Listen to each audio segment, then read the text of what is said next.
Hello everyone. आज हम economics में ब्लूम्स टैक्सोनॉमी के बारे में डिस्कस करेंगे। ब्लूम्स टैक्सोनॉमी जो है वो एक बहुत ही इम्पॉर्टेंट टॉपिक है। जितने भी हमारे इसके टीचिंग से रिलेटेड सब्जेक्ट हैं सभी में ब्लूम्स टैक्सोनॉमी के बारे में एक क्वेश्चन ज़रूर आता है। तो ब्लूम्स की जो टैक्सोनॉमी है वो किस तरीके से काम करती है, उसके क्या ऑब्जेक्टिव्स होते हैं, उस सब के बारे में आज हम इस चैप्टर में पढ़ेंगे। तो सबसे पहले देखते हैं शैक्षिक लक्ष्य, शैक्षिक उद्देश्य तथा अनुदेशात्मक उद्देश्यों का अर्थ, यानी कि meaning of education AIIMS, educational objectives and instructional objectives. शैक्षिक लक्ष्य उस अंतिम तिथि को प्रकट करते हैं जिसे हम प्राप्त करना चाहते हैं। मतलब जब भी हम कोई काम करते हैं तो हमारा कोई ना कोई क्या होता है, मोटो होता है उस काम को करने का, कोई ना कोई हम अपना गोल डिसाइड करके रखते हैं।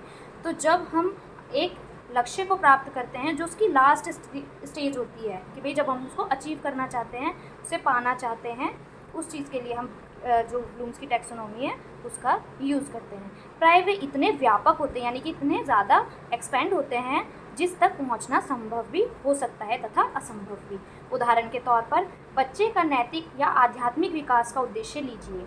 ये उद्देश्य इतने स्पष्ट होते हैं कि उपलब्ध शैक्षिक ढांचे और कक्षा की परिस्थिति में उनकी प्राप्ति कठिन ही नहीं असंभव भी हो सकती है। तो बता दिया भाई, जो भी हम मोस्टली हम देखते हैं जो भी नैतिक और आध्यात्मिक विकास होता है बच्चे का, तो क्या हम उसको धीरे धीरे चीज़ें सिखा रहे होते हैं। तो कई बार तो होता है बच्चा बहुत जल्दी सीख जाता है, कई बार क्या होता है वो नहीं भी सीखता है। इसके विपरीत अनुदेशात्मक उद्देश्य बहुत ही संकुचित या विशिष्ट होते हैं। ये कैसे होते हैं, वो व्यापक थे, ये संकुचित होते हैं। ये उद्देश्य निश्चित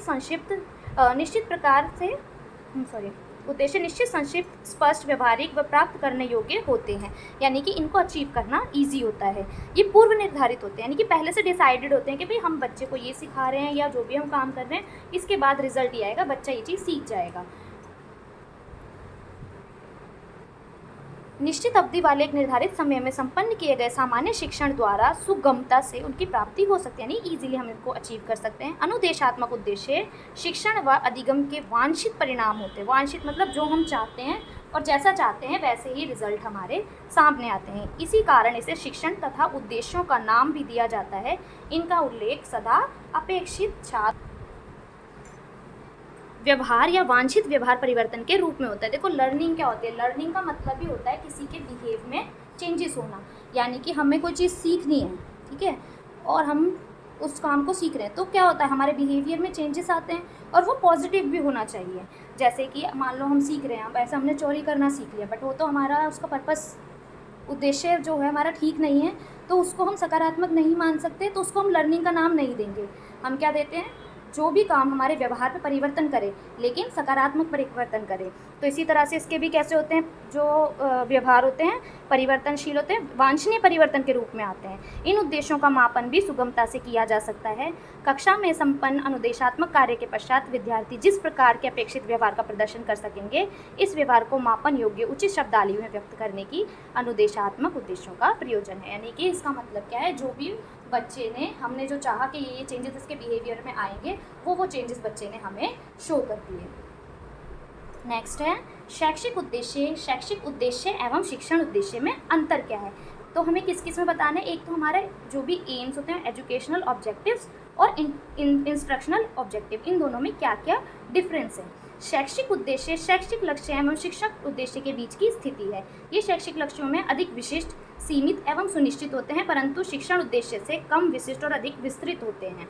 दोनों में डिफरेंस पता चल जाता है। किसी भी विषय के शिक्षण उद्देश्य शैक्षिक उद्देश्यों पर ही आधारित होते हैं। शिक्षण क्या है, एक पार्ट है, शैक्षिक के अंतर्गत जो होता है एक हिस्सा मात्र है। उसके बाद क्या पढ़ेंगे हम कि भाई ब्लूम्स ने किस तरीके से तीन पार्ट्स में किस तरीके से डिवाइड किया है। सबसे पहले हम देखते हैं ज्ञानात्मक उद्देश्य, सेकंड है भावात्मक उद्देश्य, थर्ड है क्रियात्मक उद्देश्य। तो हम इसको इजी बनाने के लिए क्या करते हैं, 3H में डिवाइड कर लेते हैं। H जिसका रिलेशन माइंड से है, ज्ञान से है, H फॉर हेड नाम दे देंगे। सेकंड भावात्मक है, हमारी क्या है, फीलिंग से है ये, यानी कि हमारे हृदय से, इसका मतलब है हर्ट से मतलब है, हर्ट नाम दे देंगे। थर्ड क्रियात्मक है, यानी कि हम कुछ भी काम करते हैं, साइकोमोटर है यानी कि हैंड। हेड, हर्ट और हैंड से हम इसको याद रखेंगे। ब्लूम्स की टैक्सोनॉमी जो है इन 3 ही शब्दावलियों पे डिपेंड करती है, ज्ञानात्मक कॉग्निटिव ऑब्जेक्टिव्स, भावात्मक अफेक्शनेट ऑब्जेक्टिव्स और क्रियात्मक साइकोमोटर कॉग्निटिव ऑब्जेक्टिव्स। यानी कि हेड यानी कॉग्निटिव, हर्ट मीन्स अफेक्शन और हैंड मीन्स साइकोमोटर। अब आगे इसको ही डीपली ब्लूम्स ने एक्सप्लेन किया है कि भाई जब हम ज्ञानात्मक उद्देश्य की बात करते हैं तो उसके अंदर ज्ञान, बोध, प्रयोग, विश्लेषण, संश्लेषण और मूल्यांकन, इन शब्दों की परिभाषित करना ज़रूरी हो जाता है। इन शब्दों को हम समझ गए तो हमें ज्ञानात्मक पक्ष अच्छे से समझ आ जाएगा कि भाई किस लिए हमने इनको लिया था, किस लिए ब्लूम्स ने इनका यूज़ किया था। कोई भी हम टीचिंग का एग्ज़ाम देते हैं उसमें ब्लूम्स टैक्सोनॉमी बहुत इंपॉर्टेंट है और ये शब्दावली सबसे इंपॉर्टेंट होती है। तो एक एक करके इसके बारे में देखते हैं।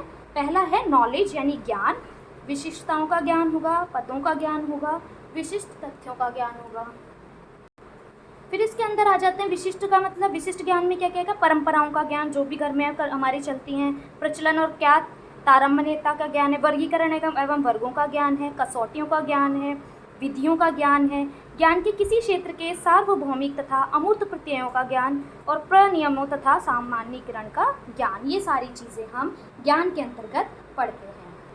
सेकंड पॉइंट आता है हमारा बोध यानी कि कॉम्प्रीहेंस करना। पहले हमने क्या किया, नॉलेज ली उसकी, अब उसको कॉम्प्रीहेंस कर रहे हैं, यानी कि एक ज्ञान के बाद में दूसरा क्या क्रम आएगा, तो अनुवाद करने लग जाएगा बच्चा। सबसे पहले हमने देखा था कि मान लो हमने कोई टॉपिक बच्चे को समझाना है, हम उसके सामने पिक्चर देंगे, बच्चा उसको सिर्फ समझ रहा है, उसका ज्ञान ले रहा है क्या चीज़ है। उसके बाद उसका अनुवाद करेगा, अर्थापन करेगा और बहिर्वेशन यानी एक्स्ट्रापोलेशन करेगा। तो ये सब हो जाता है बोध के अंतर्गत। फिर प्रयोग यानी उसको वो प्रैक्टिकली करके देखेगा। अब प्रैक्टिकल के बाद क्या कर रहा है, वो उस चीज़ को एनालाइज कर रहा है, एनालाइज के बाद उसको सिंथेटाइज कर रहा है और लास्ट में इवेल्युएट कर रहा है। यानी कि बच्चे ने जब ये स्टेप बाय स्टेप चीज़ें की हैं तो हम मान लेते हैं कि उसकी कॉग्निटिव नॉलेज जो है अच्छी है। सेकंड जो हमारा आता है हर्ट यानी कि अफेक्शनेट। अफेक्शनेट में क्या क्या बताया है, पहले वही ज्ञान, इस वर्ग में विद्यार्थियों को पाठ्य पुस्तक के विशिष्ट तथ्यों, पदों, परंपराओं, प्रचलनों, वर्गों, कसौटियों, इन सभी का क्या हो जाता है, ज्ञान हो जाता है। वो पढ़ के याद कर लेते हैं, ठीक है, पहचान लेते हैं। बोध हो गया, बोध का मतलब उनको वो इंटर रिलेटेड भी कर सकते हैं। फिर प्रयोग यानी कि वो प्रैक्टिकली भी उसको प्रूव कर सकते हैं, उसको एनालाइज कर सकते हैं सिंथेटिक, और उसको इवेल्युएट कर सकते हैं। इनको जो भी ये शब्दावली है इनको अंडरस्टैंड करना ज़रूरी होता है। कई बार हम ज्ञान और बोध को एक समझ लेते हैं, लेकिन ज्ञान में क्या, या तो वो वर्ड टू वर्ड समझ रहा है या वो पिक्चर कर रहा है, लेकिन उसका क्या है, वो अनुवाद नहीं कर पा रहा है, उसको एक्सप्लेन नहीं कर पा रहा है। जब वो एक्सप्लेनेशन देने लग जाएगा तो वो उसके कॉम्प्रीहेंशन में आ जाएगा। अब थर्ड हम बात करते हैं हैंड की, यानी कि अपने बच्चा जो है सहज क्रियात्मक अंग का संचालन कर लेगा। यानी कि थोड़े से जो हमारे 2 तरह के होते हैं, ग्रॉस मोटर स्किल और फाइन मोटर स्किल। जो उंगलियों की सहायता से वो कर सकता है, छोटा छोटा काम कर लेता है, वो होता है हमारा ग्रॉस मोटर स्किल। और जब वो पूरे हाथ का यूज़ करना शुरू कर देता है वो होता है फाइन मोटर स्किल। तो इसमें हम क्या करेंगे, सहज क्रियात्मक अंग का संचालन करेगा। नेक्स्ट में वो आधारभूत यानी कि थोड़ा बड़े लेवल पे करने लग गया है। उसके बाद शारीरिक योग्यताओं का करेगा, उसके बाद में प्रत्यक्षीकरण योग्यताओं का करेगा, फिर उसको एक कौशल दिखाने लग जाएगा और सांकेतिक रूप से उनको चीज़ों को समझाने लग जाएगा। इस तरीके से सारा का सारा जो है वो हमारी ब्लूम्स टैक्सोनॉमी को क्लियर करता है। एक बार आप सभी इसको रीड भी कर लें।